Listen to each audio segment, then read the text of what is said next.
Hello everyone, welcome back to the channel. हमने class 8 के 4 chapters complete कर लिए हैं। आज हम चैप्टर 5 स्टार्ट करेंगे, जो कि है कोल एंड पेट्रोलियम। कोल क्या होता है? कोल होता है कोयला। पेट्रोलियम दो वर्ड से मिलके बना हुआ है, एक पेट्रा और एक ओलियम।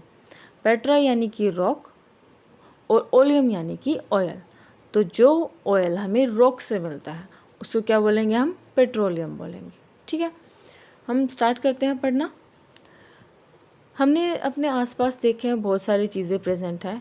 कुछ चीज़ें जो हैं वो नेचर हमें देता है, यानी कि प्राकृतिक रूप से हमें मिलती हैं, और कुछ चीज़ें क्या होती है जो हम बनाते हैं, यानी कि ह्यूमन एफर्ट से मिलती हैं। अब एक एक्टिविटी है 5.1, इसमें क्या करना है? नेचुरल और मैन मेड की लिस्ट बनानी है हमें। तो नेचुरल में हमारे क्या क्या आ सकता है? एयर आ सकती है, यानी कि हवा आ गया, पानी आ गया, मिट्टी आ गई। ये सब क्या है? नेचुरल है। सूरज की धूप भी नेचुरल है। मैन मेड क्या हो सकता है? पार्क मैन मेड है, फॉरेस्ट मैन मेड है, कोल, पेट्रोलियम, नेचुरल गैस, ये सब क्या है? ये मैन मेड है। अब जो चीज़ें हमें नेचर प्रोवाइड करता है वो क्या होती है? उनको हम कहते हैं नेचुरल रिसोर्सेज। ठीक है। अब आपने कभी ये सुना है कि पानी या हवा या मिट्टी ये सब ख़त्म होने वाले हैं? कभी नहीं सुना होगा। क्यों नहीं सुना? क्योंकि ये लिमिटलेस है, यानी कि ये अनलिमिटेड अमाउंट में प्रेजेंट है। अब जो अवेलेबिलिटी है, यानी कि कितनी मात्रा में हमारे पास प्रेजेंट है, उस हिसाब से हमने क्या किया? नेचुरल रिसोर्सेज को दो पार्ट्स में डिवाइड कर दिया। First one is inexhaustible natural resource, second one is exhaustible natural resource. Inexhaustible natural resource यानी कि जो रिसोर्स अनलिमिटेड अमाउंट में है, यानी कि जो ख़त्म नहीं होंगे। These resources are present in unlimited quantity in nature. ठीक है, and are not likely to be activated by human activities, और ये ह्यूमन एक्टिविटीज़ की वजह से ख़त्म नहीं हो सकते। इसका एग्जाम्पल क्या है? सनलाइट, सूरज की धूप, ये कभी ख़त्म नहीं होती, ये सदियों से ऐसे ही आती है, रोज़ आती है, हमेशा। एयर, हवा भी चलती है, ये भी कभी ख़त्म नहीं हो सकती। अब है एग्जिटेबल नेचुरल रिसोर्स, यानी कि जो नेचर में लिमिटेड अमाउंट में प्रेजेंट है, यानी कि एक सिर्फ लिमिटेड मात्रा है, इतनी ही मात्रा है और इतनी ही हम यूज़ कर सकते हैं, वरना ये ख़त्म हो जाएंगे। क्या है? The amount of these resources in nature is limited. ठीक है, they can be executed by human activities, यानी कि ह्यूमन एक्टिविटीज़ की वजह से क्या हो सकते हैं? वो ख़त्म हो सकते हैं। एग्जाम्पल क्या है? फॉरेस्ट, जंगल। हम जंगलों को अगर काटना शुरू कर दें, यानी कि पेड़ों को काटना शुरू कर दें, तो जंगल क्या हो जाएंगे? ख़त्म हो जाएंगे अपने आप ही। वाइल्ड लाइफ, यानी कि जहाँ पे जानवर रहते हैं, या फिर जू भी कह सकते हैं, अगर हम जानवरों का शिकार करें तो क्या हो जाएगा? वाइल्ड लाइफ भी ख़त्म हो जाएंगे, खनिज भी ख़त्म हो सकते हैं, कोयला भी ख़त्म हो जाएगा, पेट्रोलियम, नेचुरल गैस, सब कुछ ख़त्म हो सकता है ये। ठीक है, ये क्या है? एग्जिटेबल रिसोर्सेज। अब एक एक्टिविटी है, ये एक्टिविटीज़ जो होती है ना, वो आपको समझाने के लिए होती है, तो इसको ध्यान से सुना करो। ये क्या होता है कि टेक सम कंटेनर, हमने क्या लेने हैं? कंटेनर्स लेने हैं, यानी कि बॉक्सेस लेने हैं। उनके अंदर क्या क्या डाल देना है? पॉपकॉर्न डाल देना है, पीनट डाल देना है, रोस्टेड ग्राम, टॉफ़ीज़, जो जो आप सबको पसंद है ना, वो डाल देना है। ठीक है, उसके बाद क्या कर देना है? डिवाइड कर देना है, बांट देना है स्टूडेंट्स को ग्रुप्स में बांट देना है। हर एक ग्रुप में कितने जने होंगे? 7 स्टूडेंट्स होंगे। ठीक है, अब जो 7 स्टूडेंट्स का ग्रुप बनाया हो उसको आगे सब डिवाइड कर देना है, यानी कि आगे ग्रुप्स बना देने हैं। सब ग्रुप्स में, जैसे कि किसी में एक बच्चा हो गया, किसी में 2 हो गए, किसी में 3 हो गए, किसी में 4 बच्चे हो गए, ऐसे। अब हमने लेबल कर दिया उसको, एक फर्स्ट जनरेशन है, एक सेकंड जनरेशन है, एक थर्ड जनरेशन है। हम एग्जांपल लेके चलते हैं। फर्स्ट जनरेशन यानी कि हमारे दादा दादी, सेकंड जनरेशन हमारे मम्मी पापा, और थर्ड जनरेशन हम लोग। ठीक है, ये इस तरीके का लेके चलते हैं। अब डिवाइड कर दिया। अब जो थर्ड जनरेशन होगी, यानी कि हम, उसको जो खाना मिलेगा वो क्या मिलेगा? लिमिटेड अमाउंट में मिलेगा। क्यों? ऐसा क्यों है?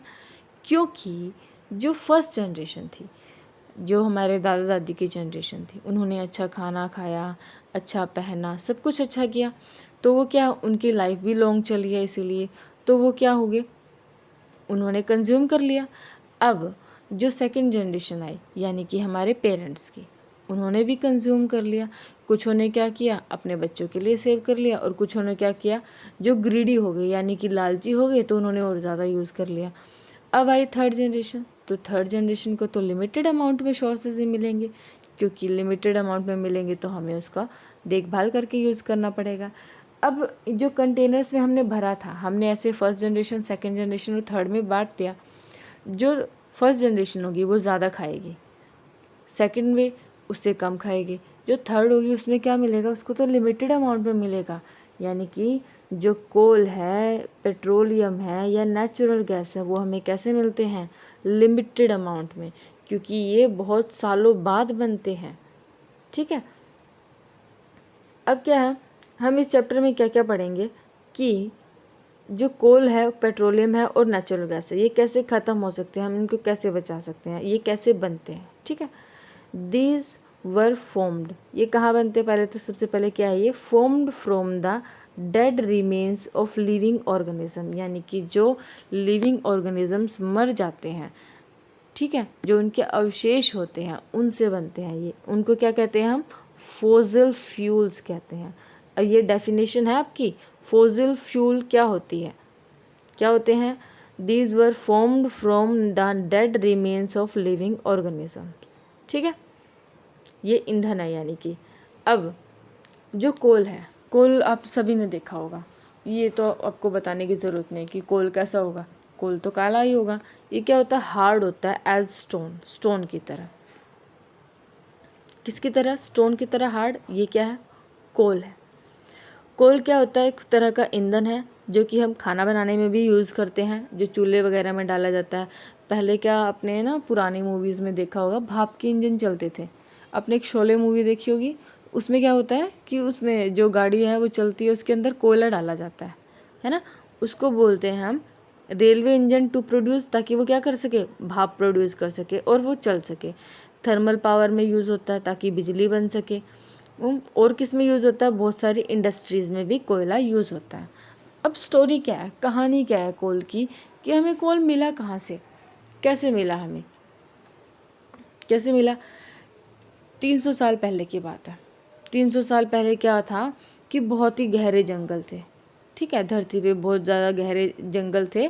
कहाँ पे, वेट लैंड एरिया में, यानी कि वेट यानी कि होता है गीला, लैंड यानी कि धरती, जो धरती का पोर्शन क्या था, गीला था, वहाँ पे बहुत सारे खेत, फॉरेस्ट थे। ठीक है, due to natural process, natural process यानी कि जो प्राकृतिक आपदा आती है, यानी कि जैसे अकाल पड़ गया या फिर बाढ़ आ गई, भूकंप आ गई, ये सब प्राकृतिक है। जैसे कि वहाँ पे उस टाइम क्या आ गया, फ्लडिंग आ गई, यानी कि बाढ़ आ गई। तो बाढ़ आ गई तो क्या हुआ, जो फॉरेस्ट थे वो कहाँ है, बरिड हो गए अंडर द सॉइल, यानी कि मिट्टी के नीचे दब गए वो। अब क्या हुआ, 300 मिलियन साल से ये तो, जब 300 मिलियन साल में क्या हुआ, सोयल जो है वो डिपॉजिट होती गई, और भी सोयल जो हवा में उड़ती गई या आसपास, वो क्या होगी, उसके ऊपर गिरती गई। अब जो गिरती रही तो क्या हुए, जो नीचे वाली जो लेयर होती है उसके अंदर टेम्परेचर हो जाता है ना राइज, टेम्परेचर राइज हो गया तो वो नीचे नीचे दबती चले गए। अब क्या हो गया, हाई प्रेशर हो गया और हाई ही टेम्परेचर हो गया, तो डेड प्लांट जो है वो किस में कन्वर्ट हो गई, कोयले में कन्वर्ट हो गई। ठीक है, एस कोल, कोल के अंदर मेनली क्या होता है, कार्बन होता है। The slow process of conversion, जो स्लोली प्रोसेस है किसकी, कन्वर्ट होने की, किसमें, डेड वेजिटेशन की कोल में, उसको हम क्या बोलते हैं, कार्बोनेशन बोलते हैं। ठीक है, since it was formed from the remains of vegetation, coal is also called a fossil fuel, fossil fuel भी बोलेंगे। और कोल माइन जो है, हम दिखाते हैं कोल माइन कैसी होती है, ये देखो, कोल माइन यानी कि कोयले की खदान, यहाँ से क्या होता है, कोयला निकाला जाता है। ठीक है, जब कोयले को हम हवा में हीट करते हैं ना, तो क्या होता है, कोयला जब जलता है तो वो क्या प्रोड्यूस करता है, कार्बन डाइऑक्साइड गैस। अब सभी ने सुनी होगी ना कार्बन डाइऑक्साइड गैस।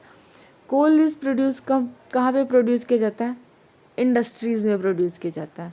ठीक है, और ये क्या क्या बनाता है, कोक बनाता है, कोल तार बनाता है, कोल गैस बनाता है। ये कोक वो वाली नहीं है जो आप पीते हो, वो नहीं है ये कोक, ये दूसरी कोक है। कोक क्या है, टफ है, पोरस और ब्लैक सब्सटेंस है, यानी कि मजबूत ब्लैक सब्सटेंस बनता है ये क्या होता है, प्योर फॉर्म होती है कार्बन की। कोक किस में यूज़ होता है, स्टील बनाने में और एक्सट्रैक्शन ऑफ मैनी मेटल्स में। उसके बाद आता है कोल तार।